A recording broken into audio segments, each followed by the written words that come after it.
What's up mga kaupa? Welcome back po again sa ating another YouTube episode vlog na may pinamagatang paano nga ba gumawa ng kontrata sa paupahan. Before I start, pwede po kayo makapag-download ng sample contract of lease na nasa link sa baba. Pag na-download mo na to, pwede mo itong dagdagan or bawasan according sa gusto mo. Kung natatakot ka, kung di ka magaling mag-English, pwede kang patulong sa mga law offices na malapit sa inyo. Or pwede rin sa mga call center agent na magagaling mag-English. You know, hindi ko kasi pwedeng ibigay yung eksaktong kontrata ko sa inyo dahil magkakaiba po kasi talaga tayo ng preferences, iba-iba tayo ng target market. Tulad na lang nung naupahan namin sa Pasig, ang gusto nila dun sa kanilang rules and regulation, bawal daw yung may bata, bawal daw may aso, kasi daw yung mga mostly na mga nangungupahan daw sa kanila ay call center agent at tulog daw sa tanghali.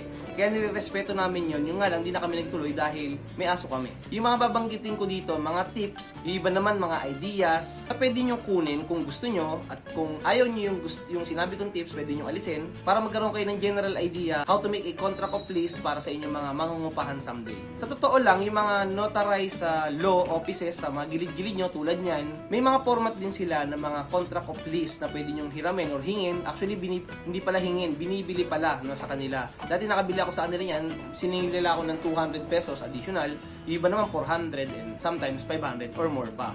Pero yung mga sample contract of lease, pwede nyo yung bilhin, tapos magpadagdag kayo ng gusto nyo idagdag para hindi na kayo mamblema. Hindi na kayo mamblema kakatype. Ginawa ko itong vlog na to upang ma-aware kayo sa mga kontrata na dapat nyong gawin pa nagpapaupa kayo. Para na din ito sa mga iba nating kaupa na gusto mga upahan upang maintindihan din nila kung ano talaga yung nasa isip ng mga landlord. Number 1, ano nga ba ang kontrata? Ang kontrata ay isang kasulatan between the renter, yung nangungupahan, and the landlord. Yung landlord, ikaw yun na nagpapaupa. Ang contract na ito ay dapat naka-notarize. Ito ang pangahawakan mo bilang renter or kung landlord ka man, para someday kung magka-trouble, pwede mo itong panghawakan at ebidensya, no? Para masabi kung ano nga ba yung gusto mong i-point sa hindi nyo na pagkakasunduan. Ang kontrata po ay based kung target mo ay low income people, pwedeng cash na lang yung hingin mo.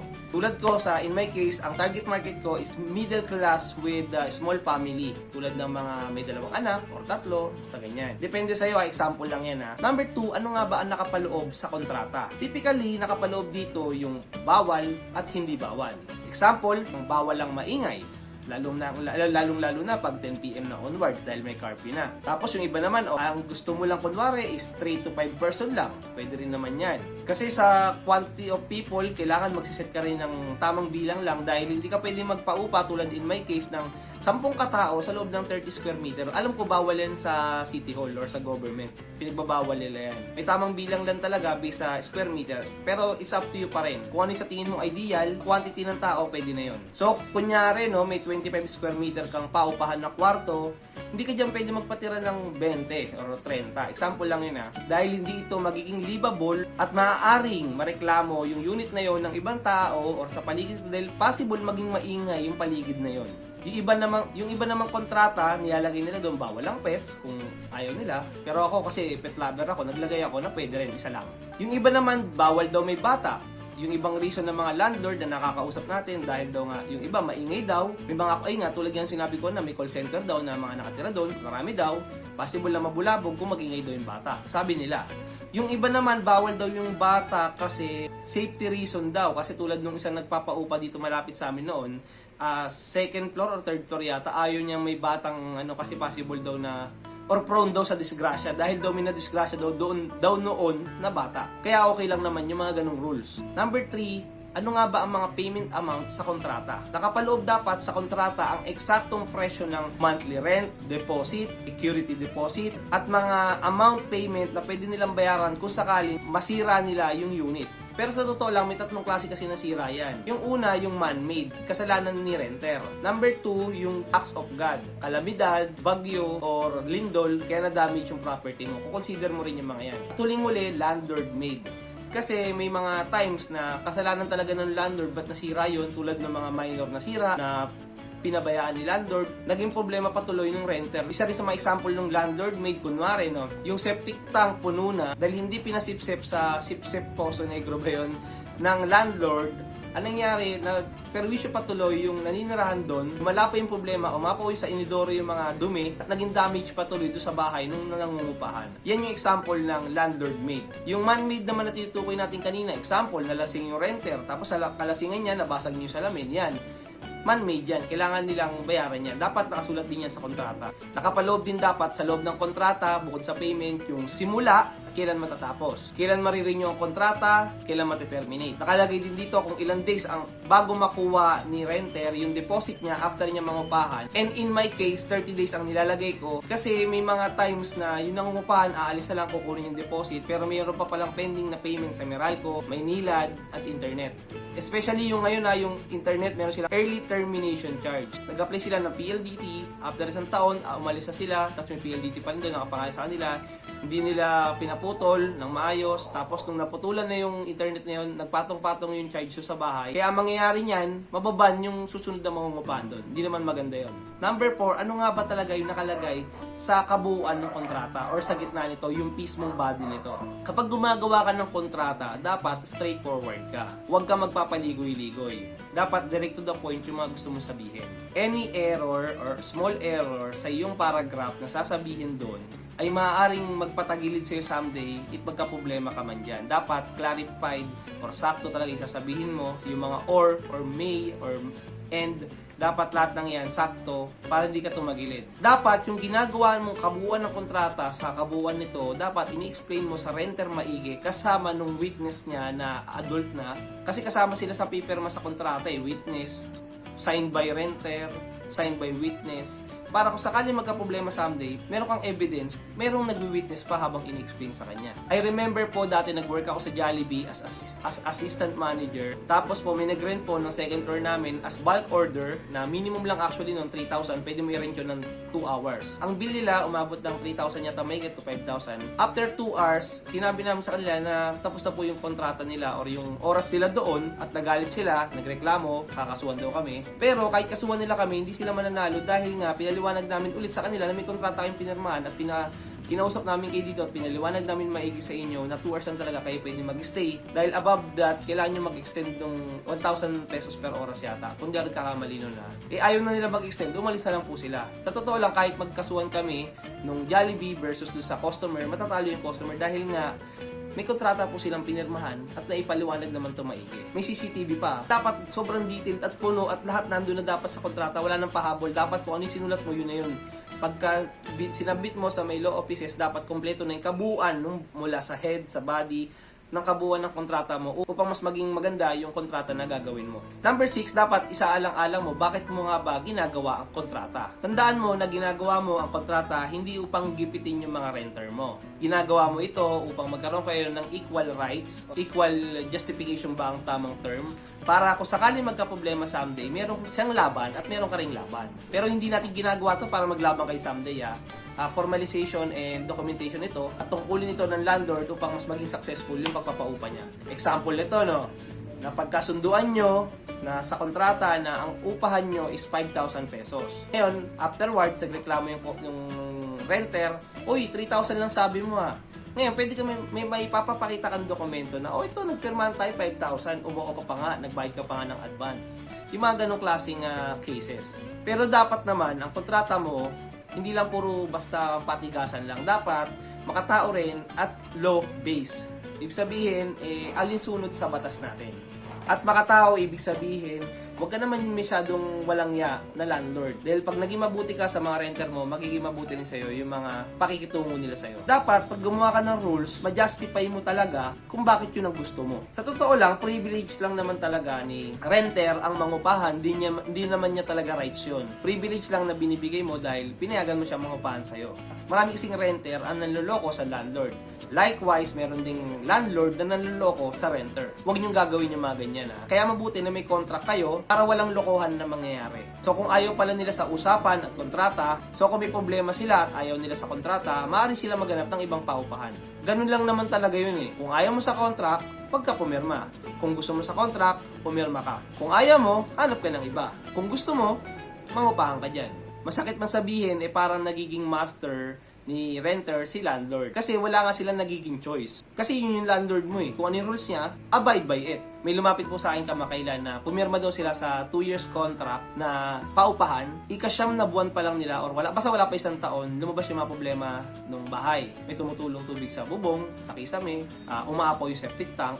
Ngayon, nung gusto na nilang i-terminate sa ika-isang taon, pinaliwanag doon ng landlord na meron palang clause doon, no, sa gitna noon, nakasulat, hindi nyo makukuha basta-basta yung deposit kung hindi nyo tatapusin yung 2 years contract. So, sa madaling salita, gustong paubos yata, pagkakagets ko, pag gusto yata ang paubos ni landlord kay renter, yung deposit na 2 buwan. Walang choice si kaibigan ko, kaya uubusin na lang nila. Pero sa totoo lang, may disadvantage ding pwedeng mangyari kay landlord sa mga ganong klaseng rules. Kasi pag ginamit nga ni renter in 2 months, pwedeng walang iain ni renter si landlord. Although may rules tayo, dapat makatao din. Huwag naman yung gano'n na iipitin natin yung mga renter natin to the point na wala silang choice. Kasi dapat maganda yung relasyon natin sa kanila. So ang ending, nandun pa rin sila ngayon. Di rin nila kayang kasuhan yung landlord kasi nga, kung may laban man sila, no, kung sakali man, magiging hassle lang sa kanila dahil 18,000 lang naman yun. Talo pa sila sa mga attorney's fee. Number 7, ang kontrata po ay 97% by law, 5% emotion. Ang gagawin mong batas ay makatao at makabatas. Dapat kasi lahat alinsunod talaga sa batas na meron tayo. Kaya po ginagawa ang kontrata dahil gumagawa ka rin ng sarili mong batas sa loob ng bahay mo o sa loob ng paupahan mo, at pag gumagamit ka lagi ng emosyon, karamihan ng mga kontrata mo tungkol sa emosyon mo, someday magkaka-trouble ka dyan. Ulitin ko basta makatao at law-based. Pero hindi mo siya pwedeng equal na equal talaga. Dapat merong lamang dyan talaga. Para sa akin, lamang dapat yung base sa batas natin. Naniniwala ako na maraming renter na mabait. Likewise, marami ring landlord na masasama. Pero marami rin po talaga na renter na hindi naman lahat na balasubas talaga sa mga inupahan nila, binababoy, sinisira, binawalang iya yung landlord kahit mabait. Kaya kapag pumasok ka sa pagpapaupa, tigasan mo yung loob mo, at kung di mo kayang tigasan yung loob mo at yung isip mo sa mga ganyang klaseng problema someday, huwag ka na magtuloy sa ganitong klaseng paupahan. Maghigpit ka sa rules at mag-stick ka lang doon. Hindi ka magkaka-trouble someday. Mahirap din kasi na bali-baliin mo yung contract mo, tapos pag nakita nung iba na binabali mo, magreklamo sila na bakit sa kanya nababali mo, sa kanila hindi. Dapat pantay-pantay lahat. Pero kung yung renter mo naman nasubok na, mabait talaga, tapos nagkaroon talaga ng isang ng isang unfortunate things na may namatayan, hindi talaga sila nakapagbayad that month, pwede mo naman pagbigyan yung mga ganon. Lalong-lalo na kung napakatagal na sa inyo, kumita ka naman na talaga sa kanya. Minsan, hindi rin masama po na magbigay din ng tulong, ng pagluluwag ng kaunti during nung namatayan sila. Pero yung sinasabi kong to sa mga mababait at subok lang talaga na renter, hindi lahat ganyan Kaya wag mong iti-take yung payo ko na yon kung sa tingin mo hindi pa naman talaga siya subok at hindi talaga siya mabuting renter. Number 8, ang contract na gagawin mo ay part ng isang automation system na gagawin mo sa paupahan mo. Kasi kung malito yung paupahan mo, kahit wala mo na automation system, okay lang yan. Pero yung contract ay parang magiging automation system mo na din someday sa mga future paupahan mo. Pag lumalaki na, pag dumadami na, kailangan mo na itong i-automate. Pwede mo ilagay sa loob ng kontrata ang sistema ng pag-upa mula sa pag-upa, babayad, pagbayad ng renta, pagbayad ng bills, at iba pa. Maraming landlord na nagko-comment na masakit-sakit daw ng ulo nila sa mga renter nila dahil sa mga ganitong problema, sa mga ganito. Lahat po yan ay maiiwasan kung may contract kang maganda. Kung naipaliwanag mo yung contract na maayos. Lahat ng papel mo dapat naka-organize para kung sakaling hugutin mo yung papel ni ganitong renter, mahugot mo agad at hindi dapat mawawala. Kung may caretaker ka, kasama na din dapat si caretaker sa buong sistema mo. Lahat ng successful business ay may kapag pare-pareho sila at yun ay sistema. Lahat ng mga to ay system-based. Number 9, ang kontrata ay isang leadership. Bilang landlord, ikaw ang nagbubuo, ikaw ang gagawa ng kontrata, ikaw ang pipili ng mangungupahan. Ang isang leader ay isang role model na tinitingala din at tinitingnan ng mga mangungupahan sa'yo. Dapat professional kang harap sa kanila para galangin ka din nila at irespeto. Naalala ko tuloy yung landlord ng wife ko noon na lagi naglalasing, tapos pagka nalalasing, binubungangaan sila at kung ano yung sinasabi tungkol sa mga delay na bayad, etc. Nawawala tuloy yung respeto ng mga landlord na matitino na nagbabayad naman on time, but there's a time na hindi lang talaga nakapagbayad ng isang araw, na delay lang, nagwawala na yung landlord, nawawala tuloy yung respeto sa kanya. Sa amin nga by 2022, gusto kong magkaroon kami ng parang like pamigay or pamasko sa mga landlord namin na tuloy-tuloy nang ungupahan tulad ng Noche Buena package or minsan baka bigas, di ko pa alam, di ko pa sure. Pero by 2022 mag-start na po yun. Or pwede rin sa kalagitnaan ng taon, inisip ko rin yan. Pagka naka 6 months na sila, meron silang gift. Pag naka 12 months na, may another Christmas gift na naman. Depende po sa trip nyo, depende po sa how you motivate yung mga tao na nangungupahan sa'yo na mas mangupahan pa. Kasi ang pagpapaupa ay isang klase din ng relasyon, customer service din yung binibigay mo. So kung mas maganda ang customer service mo, mas mag-i-stay sila dyan. Ang totoong leader, mabuti at maayos kausap. Dapat yung kontrata sinusunod mo. Ang totoong leader tumutulong sa nangangailangan kapag kailangan nila ng tulong. So kung ang renter mo ay nag-request ng tulong, kunyari assistance sa bubong na nasisira or tumutulong, mag-assist ka kagad kasi yan ang role ng isang totoong leader. Ang totoong leader tumutulong din in case of emergency, nasalantala sila kunyari, nabaha kunyari sila doon, kailangan mo silang tulungan, ihinto mo yung mga ginagawa mo at tulungan sila para makasurvive sa mga kalamidad na nangyayari doon mismo sa paupahan mo. Last but not the least, ang kontrata ay pagiging legal, disente, at makatao. Hindi ka pwede magpaupa ng walang kontrata. 99% ata ng problema sa pagkakaisip ko lang ng mga renter at landlord na nabubuo sa paupahan ay dahil wala silang kontratang matino. Kung mabuti ang renter at mabuti ang landlord at nagka-problema sila, contract lang ang titignan nila. Ang kontrata po ay protection and freedom ng bawat isa na pwede kang pumasok at pwede kang makalabas, basta sundin mo lang yung nakasapaloob sa kontrata. Ito ay pwede mo rin gamitin laban sa lawsuits na pwedeng ibigay sa'yo ng mga renter mo na balasubas. Sama ng term na pasensya na, pero yun talaga yung term na dapat gamitin dyan dahil may mga renter po talaga na sobrang walang ya. Likewise, may landlord din na hindi rin mabuti. Napakahalaga po na pag-aralan nyo po yung kontrata at i-develop at ayusin nyo at baguhin nyo over time para kung sakaling may mga nakalimutan ka pala, pwede mo dagdag someday, huwag natin i-downplay ang mga kontrata dahil ito ang papeles na maaaring mag-save sa'yo in the future trouble na maaari mong makasalamuha sa pagpapaupa. Last piece of advice, ang pagpapaupa po ay parang customer relationship. Kung maganda ang relasyon mo sa mga renter mo, ay possible na maging mabuti din sila sa'yo. Hindi naman lagi, pero possible na mangyari yan. Promise ko sa'yo, pag naging maganda yung relationship mo sa renter mo, sila mismo yung mag-aalaga sa apartment unit mo. Sila yung magsasabi rin sa'yo, kunyaring merong sayong bagong nangungupahan na sinisira yung property mo, tutulungan ka din nila na maging maganda lalo yung apartment mo. Huwag puro pera yung nasa isip natin pa nagpapaupa. Dapat, number 1, tatandaan nyo, sa pagninegosyo or kahit anong negosyo, relationship ang una dapat bago yung pera. Papasok yung pera pag maganda yung relasyon. Di ba yung mga misis nga, pag good sila sa mga asawa nila, binibigyan sila ng pera, lagyan mo pa ng good intention and honesty, katapatan mo sa mga renter mo. Pag ginawa mo yan, someday yung mga renter mo, yung magiging partner mo in building your wealth. Kung may kulang pala sa mga nasabi ko, baka i-comment down below mo na lang upang makita ng iba nating watchers. Kung may natutunan ka sa vlog na to, baka pwede mo naman i-subscribe ang ating YouTube channel para updated ka sa mga videos katulad dito. Salamat!